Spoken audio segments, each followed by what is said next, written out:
Oh, complete domination. This is my fifth year at UAB. I don't know how many games, a bunch. And I don't know, last year the second half was pretty bad from the part that I was there for. But this was reminiscent of that the entire game. I just didn't think we made a little spurt. I'll give my guys credit. They didn't give in. The 1-3-1 was a little more effective in the second half, and we had a shot by our leading three-point shooter, like he was in the gym by himself, to cut that thing to 10, which would have been somewhat interesting, but we couldn't guard him. I don't have illusions of grandeur up here. When the other team shoots 70+% in the second half, we could not guard them. Couldn't guard them inside, couldn't guard them outside, so you're not giving yourself much of a chance. So I thought Memphis completely dominated us, tapped the buzzer.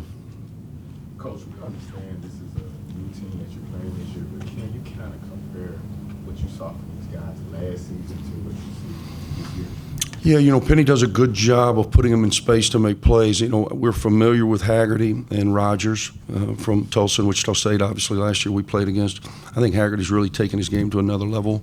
When you look at his numbers, he really tags every box. He's doing a good job with his assist to turnover. He was just attacking us downhill. He makes timely three-pointers. We left Kobe Rogers a couple of times in the corner in that 1-3-1, and that's what he does. And mistakes by us from a scouting report standpoint. And then Hunter, it's the first time I played against Hunter. I thought he's really, really good defensively. Gets his hands on a lot of balls. He kind of is their glue guy on the perimeter. Plays with some toughness and tenacity, which I think is very vitally important for a team to have real success. And their front court dominated us. Dane Danger, we were trying to do whatever we could to stay in front of Haggerty, so we were switching ball screens, bigs to littles, and as a result, they were playing over the top of us. I thought it was complete domination, inside, outside, offense, defense. I don't think our guys played to their potential. At least I certainly hope not. But even if we did, I'm not sure it would have mattered today.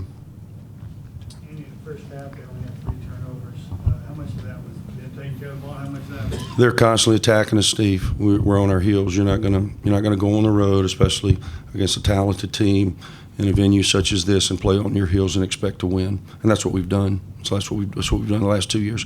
You have to be in attack mode. But our inability to score early, I thought we had some clean looks. We really, really struggled to make shots early. Butter got going for us, kind of kept us alive. But our inability to make timely shots just lets the game get away from you.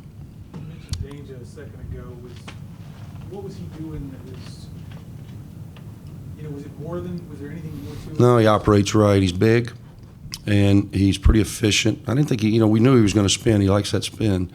And I thought he was pretty efficient. We were letting him catch the ball way too deep.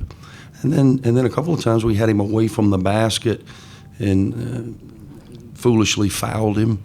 We were trying not to let his catch be in the paint and then try to make sure that he scored through us. And we were letting him get way too deep. Coach in the back.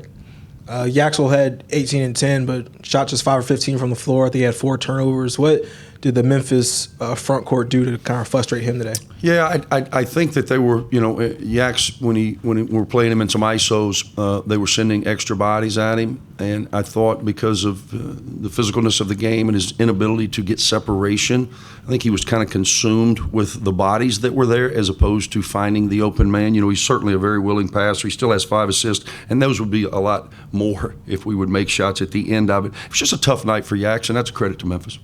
Hey, Coach, different topic. The conference doesn't get a lot of love analytically. What can be done to boost the conference numbers? I think you got to win. We certainly heard it this year in the non-league. You've got to win in your non-league in order for these league games to have the relevance needed.